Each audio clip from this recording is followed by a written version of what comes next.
Dr. Bawumia, do something before you break the 8. We will petition Dr. Bawumia. The man in the mask is sitting in front of you. I am nothing to be scared of. Okay, I'll for a quick one.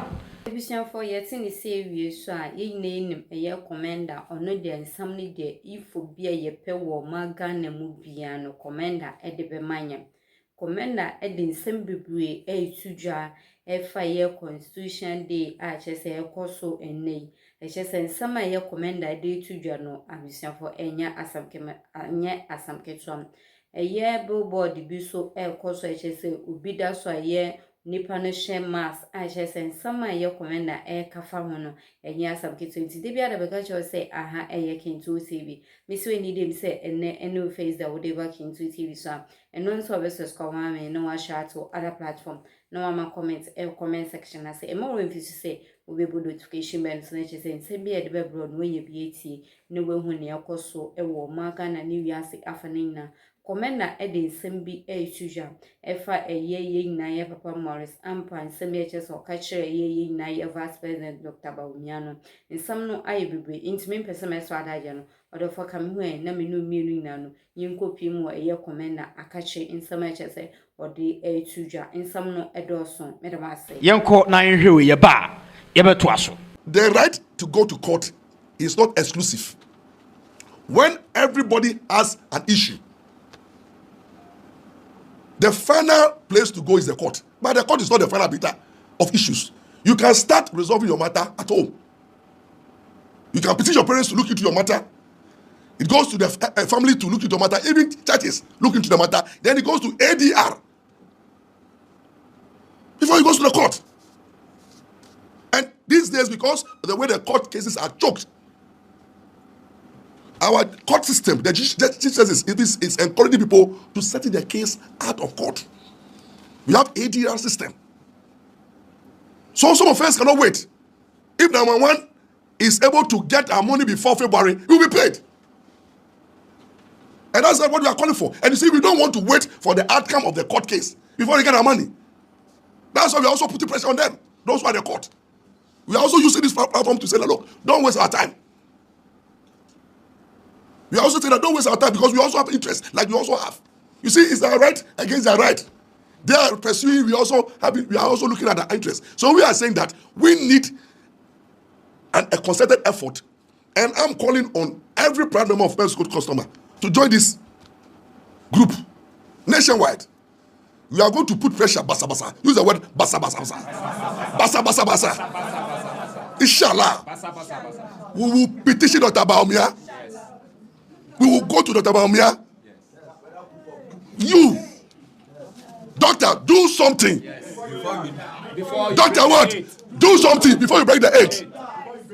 Dr. Bawumia, do something before you break the 8. Do you know the reason why we will not petition Mahama? Who knows the reason why we will not petition Mahama? Eh?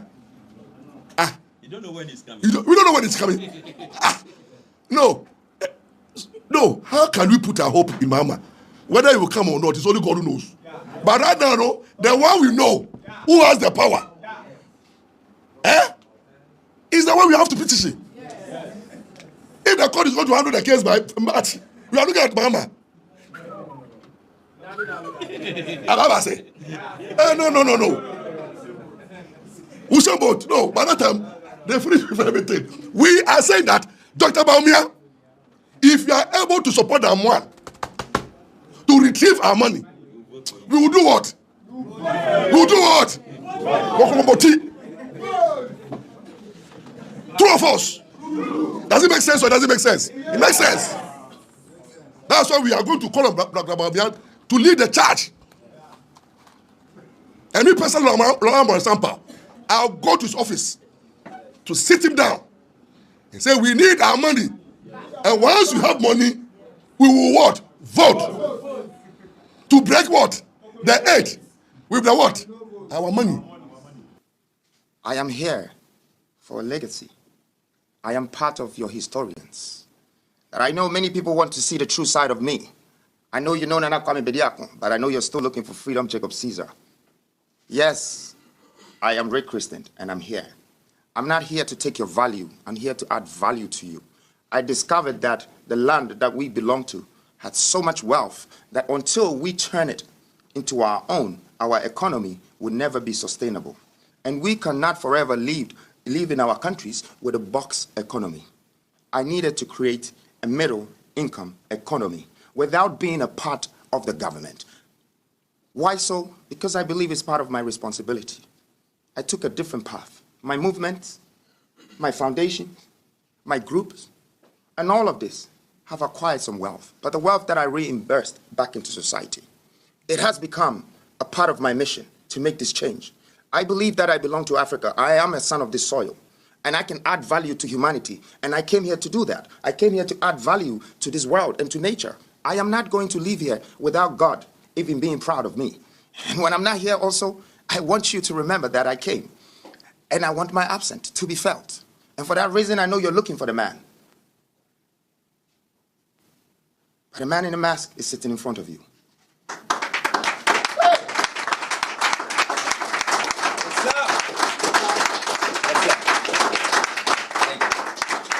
I am nothing to be scared of.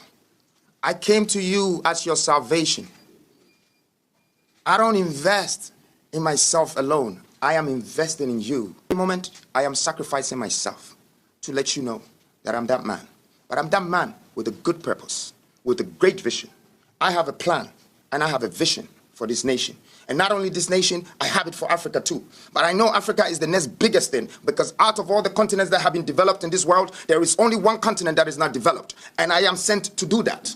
Today, in the surface of the world, Congo has the highest amount of natural, call it minerals, over 24 trillion. Nigeria has similar situation. You can extrapolate Congo situation to all over Africa, where they have everything, but they are producing poverty. It cannot continue with our youth. With the energy they have, they can lead the world in technology, in health, in entertainment, in everything. All they want is leadership, purposeful leadership. Africa has what is, look at its wealth, resources, shamelessly stolen and put in private pockets. It cannot continue. So we are just here to continue conversation. It's not about any country, anything, but talking to the youth of Africa to know that they can change the world. They can change the way things are in Africa. Africa should not be a continent where people come to beg or plead for aid. We should be contributing to aid of other people with the resources we have. And that's what Africa should be. Their own Africa should be. That's all the conversation is all about. It is in this Accra, Ghana, that the Osage for Kwame Nkrumah, almost 67 years ago, spoke to the world and told the world that the independence of Ghana meant nothing if the continent of Africa was not free. 67 years later, we were congregating here in Accra, in the very same place where the founding fathers and mothers of Ghana congregated to share the message of hope. Invited as we were by the New Africa Foundation, with one single instruction that we have lamented for too long, agonized for too long, and the time is now to organize. That is the innocent message that we came here to deliver. Beloved continent and way forward. To my right, Honorable Peter Obi, same thing, same message. The world at large, they know that Africa's future is in the hands of our youth. So New Africa Foundation specifically requested us to come and address African youth, starting with the youth in Ghana. And from what I'm hearing, the youth had actually come from all over Africa, and some came from outside Africa, specifically to hear the message of empowerment, the message about our future, the message about the miseducation of not only our youth, but us as Africans. The message about empowering our children and letting them know that now it is the time for us to do what we must do to take our Africa back. For far too long, we have been lied to. For far too long, we have been miseducated. And so as elders, those of the ones who are sitting with me today, and many others, we understand that we have failed our youth. But we do have a responsibility to make it right.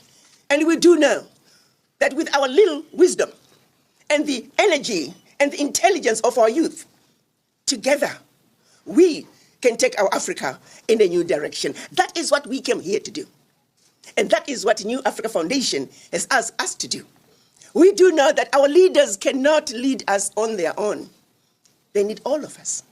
So the message that we were going to deliver to our youth today was the message of hope, the message of resilience, and the message that says the Africa we want can only be built by us for us. And for us to succeed at doing so, we must be united. That the African youth are Africa's future. Without them, there is no future for Africa. Okay, abusua ene down commander boko de. Yeah, the right aboko. Ensemble be